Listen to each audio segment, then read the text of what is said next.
found out Coach Morrell was gonna come about maybe 4 days before they came, and I mean it was fun. We went out to eat and talk.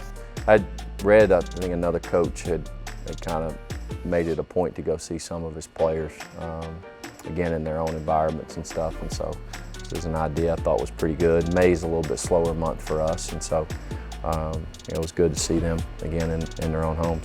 Sometimes I think we can get caught in the rut of only spending time with our guys on the floor or in your office, and I think the most meaningful time that you can spend with a player is when it has nothing to do with basketball. The foundation of everything we do here starts with a relationship, and I think that's why you've seen a ton of our guys be here year in and year out, especially the guys who have produced for us the most. And so you know, it was a lot of fun. I mean, COVID's still here and all, but last year we were more like individuals, just one coach, one player. So now we're more here together. We're getting the new guys back in with the feel of how we play, and it's just everything's more back how it was my freshman year. We went, you know, I don't know how many days it was or how many months exactly, but a long time without, you know, seeing each other in person, and there's no replacement for that. The hike was fun. It was long.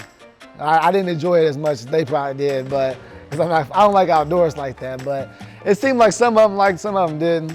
We all been going to TGI Fridays and watching the playoffs together, so that's stuff we couldn't do. We weren't allowed to go out to eat out of places and stuff. So now it's like we're doing more team stuff outside of basketball, going to eat together, just going to chill somewhere together. Maybe some play a little freeze tag outside. You know what I'm saying? That's been the biggest difference.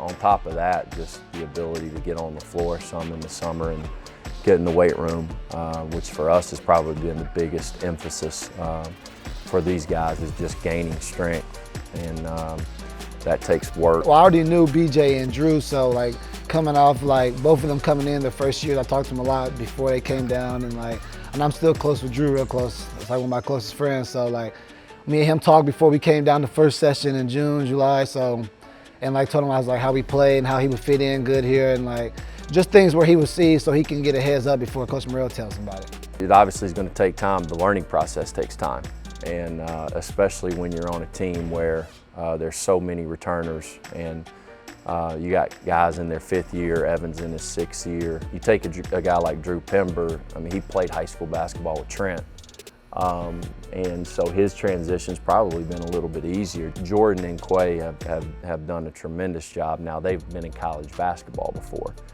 Quay's been in college basketball for 4 years. Jordan played, you know, at Corpus Christi the last 2, so he has a great understanding of what college basketball and the demands are like. A lot of times in the summer, it's just understanding what the program is, what the demands are. And then Dean, he's the only freshman we have from an eligibility standpoint in terms of him. This is his first year in college. So, you know, the growth is probably a little bit more because he's coming from high school. He's the only guy we have that's coming from high school. But all in all, I think it's been really, really good for them. Again, we want to focus on the things that they do well. We want to focus on the growth that they're making as people, and in the summer is a great time to do that. And I think Trent and Cody, for our group, are probably 2 of the more vocal guys in terms of you know, getting guys where they need to be, and those guys they're definitely 2 guys that we want leading. And so, but you know, all the returners, again, in their own way. Tay's a little bit more quiet in his, but still is effective. Well, when we all go home, hopefully everybody has the same mindset, keep striving to be better every day, 1%. And so that's the biggest thing, because we don't want to take days off just because we go home. So we need to be better, so when we come back and practice, we'll be already in shape, better, ready to play against somebody else instead of each other.